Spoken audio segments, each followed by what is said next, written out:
예, 안녕하십니까. 미래 시대를 개척하는 육상 자원 탐사 기술에 대해서 말씀드릴 한양대학교의 변중무입니다. 제 발표 순서는 다음과 같은 순서대로 진행하도록 하겠습니다. 새로운 시대가 도래했습니다.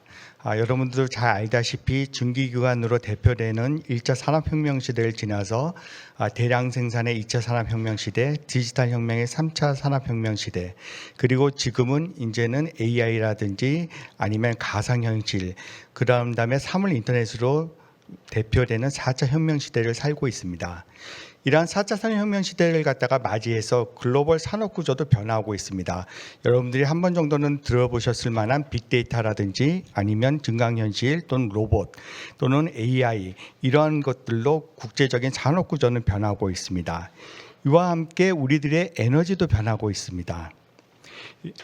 이번 여름 굉장히 덥지 않았습니까? 이렇듯이 지금 지구는 지구온난화로 인해서 굉장히 몸살을 앓고 있습니다. 이로 인해서 세계 각국들은 적어도 지구의 이런 온도를 갖다가 산업화 이전의 온도에서 2도 이내, 나아가서는 1.5도 이내로 적어도 줄이기 위한 파리 협정을 갖다가 맺고 각각 나라마다 온실가스 감축을 갖다가 위해서 노력을 하고 있습니다. 이로 인해서 화석 연료를 갖다가 줄이고 신재생 에너지를 갖다가 사용하고자 하고 있습니다. 이러다 보니까 새로운 원료들이 필요하게 됐습니다. 여러분들이 옛날부터 생각하시던 제조업에 쓰였던 철이라든지 구리라든지 이런 원료 대신에 예를 들면 우리가 쉽게 생각할 수 있는 자율주행 자동차 같은 데서 쓰이는 센서라든지 아니면 반도체 이런 것들은 리튬이나 코발트 또는 텅스텐, 몰리브덴과 같은 여러분들이 쉽게 들을 수 없는 그런 원료들을 필요로 하고 있습니다. 또 이산화탄소를 갖다가 줄이기 위해서 새롭게 시작된 신재생 에너지 같은 경우에는 우리가 이제 풍력 발전이나 태양광 발전들을 쉽게 생각할 수 있는데 이러한 것들은 날씨에 따라 불규칙하게 생성되기 때문에 안정적으로 공급하기 위해서는 에너지 저장 장소를 배터리를 만들어야 됩니다.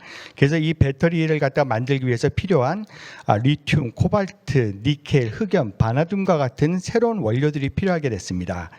그래서 이러한 원료들은 그림에서 보시다시피 앞으로 2023년도에서 2040년까지 봤을 때 리튬 같은 경우에는 약 9배, 또 니켈 같은 경우에는 2배, 코발트는 2배, 그 다음에 흑연은 4배, 그리고 히토리 같은 경우에는 2배 정도의 양들이 필요로 하고 있습니다. 그래서 이제 새로운 용어가 등장하기 시작했습니다. 핵심 광물이라는 용어입니다. 이 핵심 광물들은 각 나라마다 정의를 다음과 같이 하고 있습니다. 미국은 공급망이 취약하고 미국 경제 또는 국가 안보에 필수적인 광물, 원소, 물질 또는 재료로 정의하고 있습니다. 유럽에서는 유럽 경제의 경제적, 전략적으로 중요하면서 공급 위험이 높은 원자재, 호주에서는 현대적 기술과 경제 또는 국가 안보에 필수적이고 공급망 교란 리스크가 있는 금속 및 비금속을 말합니다. 우리나라에서는 가격 수급 위기 가능성이 높고 위기 시 국내 산업 및 경제에 파급 효과가 커서 경제 안보 차원에서 관리가 필요한 광물로 정의하고 있습니다. 약간씩 정의는 다르지만 비슷한 키워드들은 다 똑같습니다. 우선 공급망이 취약하다는 거, 그 다음에 국가 경제나 안보에 필수적이라는 거, 경제적 파급 효과가 크다는 이 세 가지 키워드는 거의 똑같습니다. 그래서 우리나라 산업통상자원부에서도 국가 첨단 산업인 반도체나 2차 전지 등과 같은 데 필요한 필수적인 원료 광물을 대상으로 해서 공급 리스크, 경제적 파급력 등을 평가해서 약 33가지 종류의 핵심 광물을 갖다가 선정을 하고 국가 안보 차원에서 이들을 관리하고 있습니다. 여러분들이 보통 현대 사회에 있어서 우리가 기후변화든지 이런 에너지 전환 시대에서 가장 쉽게 접할 수 있는 게 바로 전기차라고 할 수 있는데요. 이 전기차 한 대당 들어가는 이런 핵심 광물의 양을 갖다 봤을 때 우리 테슬라 자동차를 생각하게 되면 우리가 리튬 같은 경우에는 탄산 리튬을 기준으로 했을 때 약 60kg, 니켈은 53.5kg, 코발트는 9.9kg, 그 다음에 구리는 26.6kg, 알루미늄은 10.3kg입니다.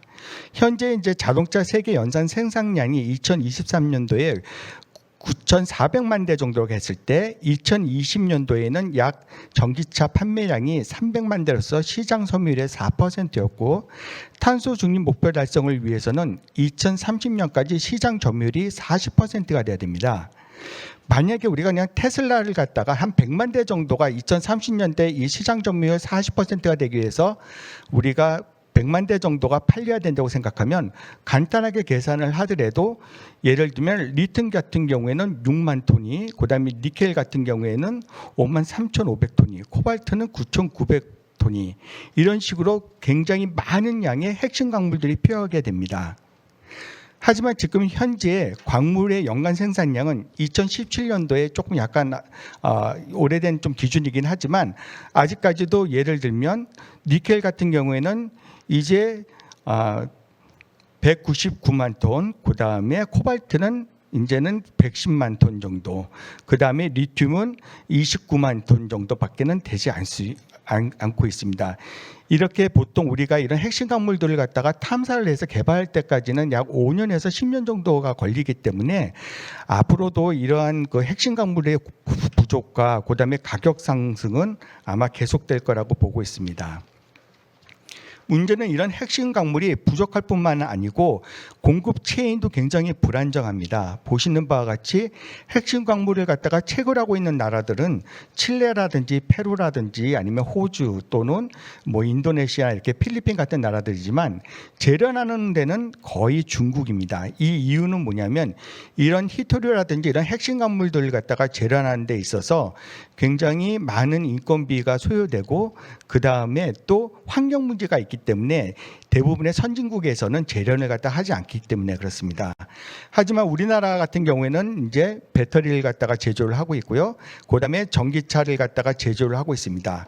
그래서 만약 이렇게 재련이라든지 이런 핵심 광물들을 갖다가 생산을 갖다가 하고 있지 않게 되면 당연히 배터리를 갖다가 만들 수도 없고 그다음에 전기차를 갖다가 제조할 수도 없는 공급망에 문제가 생기게 되어 있습니다. 그렇기 때문에 많은 국내의 전기차라든지 배터리 기업들은 원료 광물부터 확보를 하려고 하고 있습니다. 그래서 미국 테슬라 같은 경우에는 자체적으로 네바다에 리튬광을 갖다가 소유를 하고 있고요. 일본 토요타 그룹 같은 경우에도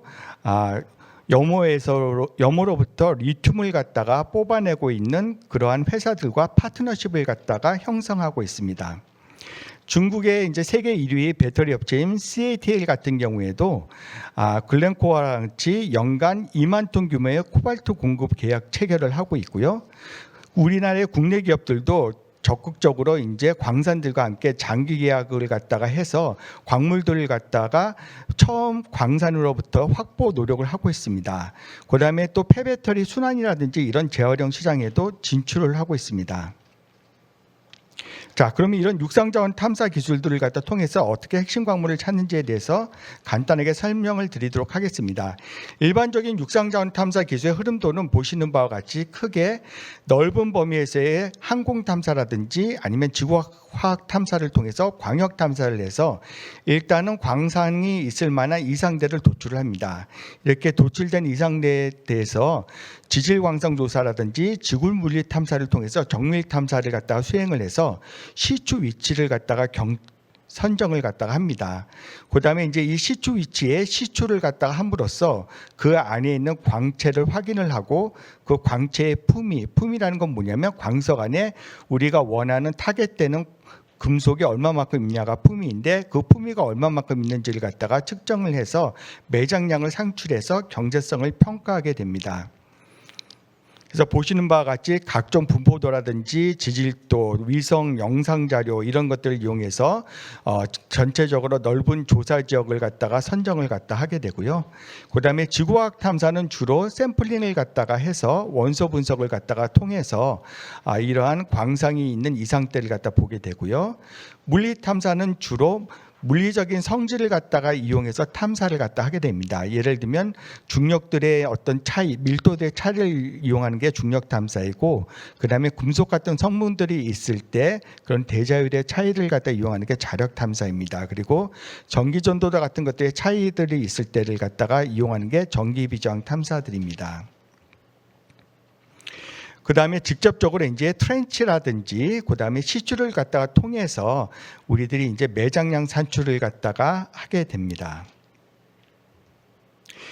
최근 들어서는 이제 과학의 발전이 이제 많아지게 되면서 이러한 자원 탐사에서도 신기술들이 많이 도입이 되고 있습니다. 오른쪽에 보시는 바와 같이 우리가 증강현실을 통해서 아예 광채 탐사에도 이용을 하고 있고요.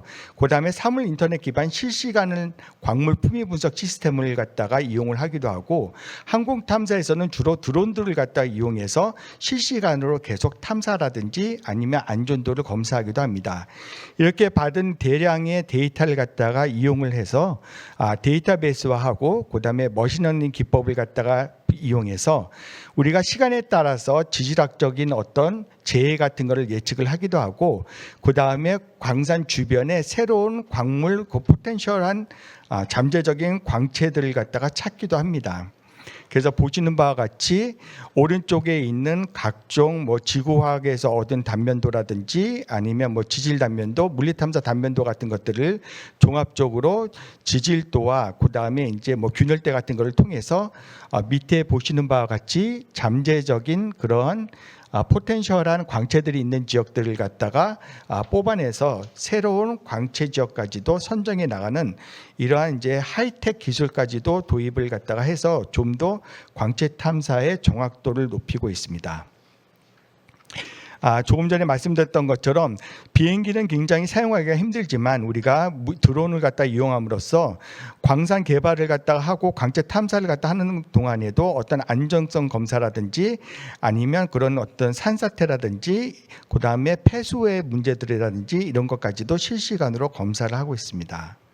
이런 육상자원 탐사 기술들은 비단 광물자원 탐사뿐만이 아니고 요즘 이제 많이 우리가 청정에너지로서 활용하고 있는 원자력 발전소에서 나오고 있는 그런 고준위 방사성 폐기물들을 갖다가 결국에 가선 지하 안반 속에다가 저장을 해야 되는데, 그런 균열대가 없는 그 고준위 방사성 폐기물 지층 처분 부지를 갖다 조사하는 데도 사용할 수 있고요.